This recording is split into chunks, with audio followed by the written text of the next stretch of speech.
L'actualité du livre religieux ce mois-ci, c'est tout d'abord une enquête passionnante écrite par la journaliste Linda Kay, Les cathos, enquête au cœur de la première religion de France, et c'est paru chez Talendier.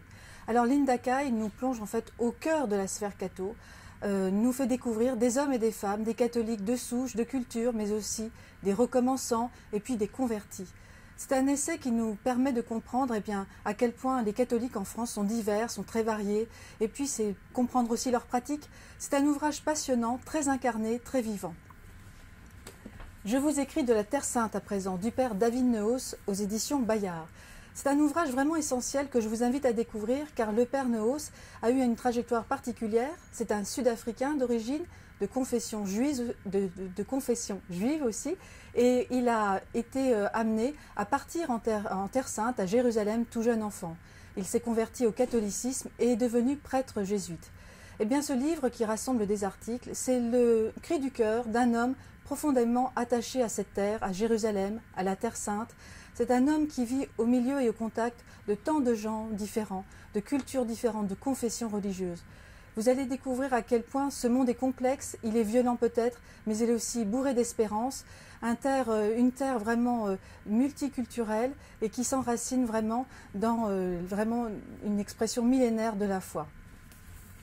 Je ne peux pas ne pas parler pendant cette chronique d'une actualité toujours présente, la pédophilie. Et tout d'abord, je vais vous présenter Lutter contre la pédophilie, qui est un manuel écrit et proposé par la Conférence des évêques de France, publié par les éditions Serre, Bayard et MAM.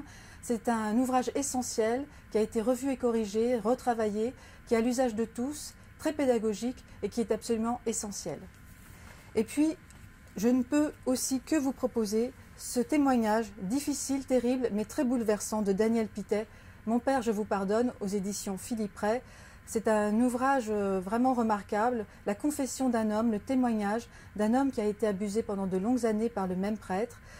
C'est un ouvrage aussi qui est préfacé magnifiquement par le pape François et qui regorge aussi d'une nouveauté qui est celle du témoignage du prêtre justement, absolument essentiel pour comprendre et puis pour pardonner justement.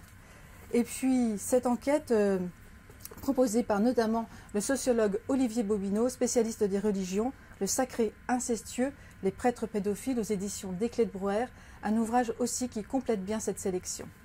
Et puis pour finir cette chronique, deux ouvrages, l'essai extrêmement intéressant du père Luc Forestier, oratorien, Les ministères aujourd'hui, aux éditions Salvator. Le père Forestier se penche sur la réalité des ministères en Église, ces hommes et ces femmes qui notamment s'investissent beaucoup en Église. Nous connaissons bien sûr le ministère du prêtre, du diacre, mais il y en a tant d'autres. Et peut-être que dans notre difficulté que nous avons aujourd'hui à vivre en Église, la totalité de nos ministères, les laïcs aujourd'hui sont une voix. Et puis enfin, un essai vraiment formidable, celui de Jacques Arnoux, scientifique et théologien, Turbulence dans l'univers, Dieu, les extraterrestres et nous, aux éditions Albin Michel, ou comment la question d'une vie sensible en dehors de la Terre a toujours posé question à nos anciens, à de grands auteurs. Quel serait alors notre rapport à Dieu, notre questionnement par rapport à Dieu, si effectivement il s'avérait qu'une autre vie existait ailleurs ?